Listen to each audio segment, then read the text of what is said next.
பார்லிமெண்ட்ல மீட்டிங் போயிட்டு இருக்கு, ஒரு தேர்ட் சிட்டிங்கா போயிட்டு இருக்க இந்த ஒரு சமயத்துல day to day fire to fire அப்படின்ற மாதிரி ஒரு நாள் ஒரு பக்கம் அப்பா அப்பா அப்பா அப்படின்னு சொல்லிட்டு ஆனால் பிறகு போய்கிட்டு தான் இருக்கு. எம்பிஸான கனிமொழி, தமிழச்சி தங்கபாண்டியன் அப்படின்னு சொல்லி இவங்க எல்லாரும் சேர்ந்து எங்களுக்கு மும்மொழி கொள்கை அப்படின்ற இந்த ஸ்கீம் வேண்டவே வேண்டாம், எங்களுக்கு நாங்க வேணாம் அப்படின்னு அழுத்தம் திருத்தமா சொல்றோம் அப்படின்னும் போது ப்ளீஸ் புரிஞ்சுக்கோங்க, நாங்க வந்து ஒரு சக்சஸ்ஃபுல் மாடலா போயிட்டு இருக்கோம், நாங்க அப்படியே இருந்துக்கிறோம், எங்களுக்கு இது வேண்டாம், எங்களுக்கு கொடுக்க வேண்டிய நிதியை கொடுங்க, எங்களுக்கு அது வேணும் அப்படின்னு சொல்லிட்டு அது சம்பந்தப்பட்டு பேசிட்டு இருக்காங்க.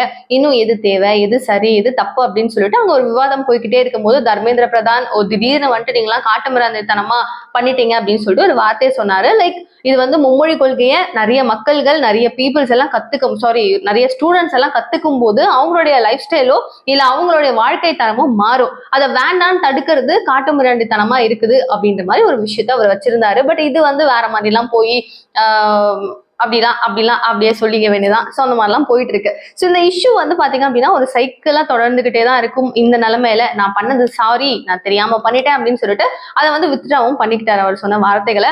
இந்த லேட்டஸ்ட் சிட்டிங்ல பாத்தீங்கன்னா நிர்மலா சீதாராமன் இருக்கிறாங்கல்ல, அவங்க உட்காரும் போது அவங்க என்ன சொல்லியிருக்கிறாங்க, நீங்க வந்து தர்மேந்திர பிரசாத் இப்படிலாம் பண்ணீங்க, இதெல்லாம் சொன்னீங்க, ஆனா நீங்க வந்துட்டு தமிழே வந்து காட்டுமிராண்டித்தனம் அப்படின்னு சொன்ன பெரியார பயங்கரமா வழிபடுறீங்க, அவருக்கு வந்துட்டு ஒரு போட்டோவுக்கு மாலை போடுறது, டெய்லி அவரு பூஜை பண்றது, அவரை கொள்கை தலைவரா வச்சுக்கிறது, இதெல்லாம் நியாயமா அப்படின்னு சொல்லிட்டு ஒரு கேள்வி ஒண்ணு கேட்டிருக்காங்க.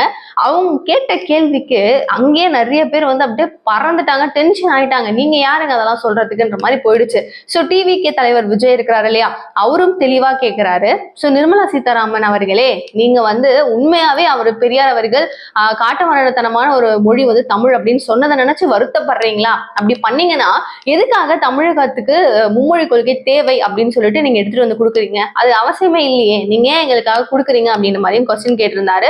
சோ அவர் ஏன் வணங்குறீங்கன்னு கேட்டிருந்தீங்கல்ல, இப்போ கணக்கு பண்ணி பார்க்கும்போது 100 வருஷத்துக்கு முன்னாடியே வந்துட்டு குழந்தைகளுக்கு திருமணம் அது வேண்டாம் அப்படின்னு சொல்லிட்டு அதுக்கான ஒரு போராட்டம் பண்ணாரு, விதவைகளுக்கு மறுமணம் வேணும் அப்படின்னு சொல்லிட்டு அதற்கான ஒரு போராட்டம் பண்ணாரு, ஜாதி இருக்கக்கூடாது, அது தொடர்பான பிரச்சனைகள் இருக்கக்கூடாது அப்படின்னு சொல்லிட்டு அதுக்காகவும் சண்டை போட்டாரு, போராட்டம் பண்ணாரு.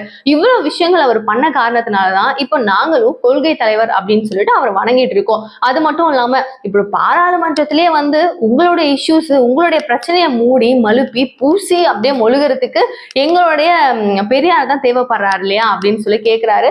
இந்த மாதிரிலாம் பயங்கரமா அவர் பேச இதை பார்த்து நிர்மலா கன்ஃபார்மா வந்து ஐயோ நான் தெரியாம சொல்லிட்டேன், நான் இதெல்லாம் சொன்னேன் அப்படின்னு சொல்லுவாங்களான்னு தெரியாது. பட் இவரோட சைட்ல இருந்து அவர் சொல்லியிருக்கிறாரு. ஸோ நிறைய பேர் ஒரு கொள்கை தலைவர் அப்படின்னு சொல்லி போற்றப்படுற மாதிரி இருக்கிற அந்த ஸ்டேட்ல இருக்கிற ஒரு தலைவரை இவங்க வந்து கொஞ்சம் ஒரு மாதிரி பேசின விஷயம் எல்லாருக்கும் வந்து ஒரு பெரிய ஒரு மனக்கசப்பை தான் கொடுத்துருக்கு அப்படின்னு சொல்லப்படுது. அது மட்டும் இல்லாம தேர்ட் லாங்குவேஜ் நீங்க ஏன் வேண்டாம்னு சொல்லிட்டு இருக்கீங்க?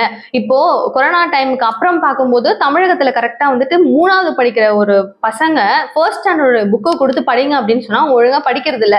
கொரோனாக்கு அப்புறம் அந்த கல்வி தரம் அப்படின்றது கொஞ்சம் குறைய ஆரம்பிச்சிருச்சு, அவங்க இன்னும் கொஞ்சம் எஜுகேஷன்ல இன்னும் நல்லா இம்ப்ளிமெண்ட் பண்ணணும், இன்னும் சப்போர்ட் பண்ணணும்ன்ற மாதிரி பேசியிருந்தாங்க. ஸோ பல விஷயங்கள்ல இது வந்து ரொம்ப பெரிய ஒரு ஒரு வேற மாதிரி ஒரு டாபிக்கா மாறி போச்சு. அண்ட் ஒரு 2 நாள் முன்னாடி தர்மேந்திர பிரதான் அதே மாதிரியே நீங்க எல்லாம் பேசுறதெல்லாம் சரியில்லை, அநாகரிகமா இருக்குது அப்படின்னு சொல்லி அந்த வார்த்தையை சொன்னதும், அண்ட் இவங்க வந்து பெரியாரை இழுத்து பூசி வேற ஒரு எக்ஸாம்பிள் கொடுக்குற மாதிரி வந்து இவரை இழுத்து பேசினது ஒரு பெரிய இஷ்யூவா மாறிடுச்சு. ஸோ போயிட்டு அங்க நடக்க வேண்டிய விஷயங்கள் எல்லாமே மாறி வேற மாதிரி போயிட்டு இப்போ அங்க இருக்கிற எம்பிஸ் ஆகட்டும் எல்லாரும் என்ன சொல்றாங்க, நீங்க நாளுக்கு நாள் வந்துட்டு தமிழகத்தையும் தமிழ் மக்களையும் தமிழ் மொழியையும் நீங்க வந்து ஏதாச்சும் ஒண்ணு அவமானப்படுத்திக்கிட்டே இருக்கீங்க, அது சரியில்லை அப்படின்னு சொல்லிட்டு இருக்காங்க. ஸோ இந்த விஷயம், இந்த இஷ்யூஸ் எல்லாம் இப்போ தொடர்ந்து போய்கிட்டு இருக்கு இல்லையா, இதை பத்தி நீங்க என்ன நினைக்கிறீங்க அப்படின்ற உங்களுக்கு கருத்தை ப்ளீஸ் கமெண்ட் பாக்ஸ் சொல்லுங்க. இந்த மாதிரி பல அப்டேட்ஸை உடனுக்குடன் கொஞ்சம் குட்டி குட்டியா தெரிஞ்சுக்கணும் அப்படின்னு நினைச்சீங்கன்னா சேனலை சப்ஸ்கிரைப் பண்ணிக்கோங்க. Thank you so much for watching this video. Bye bye.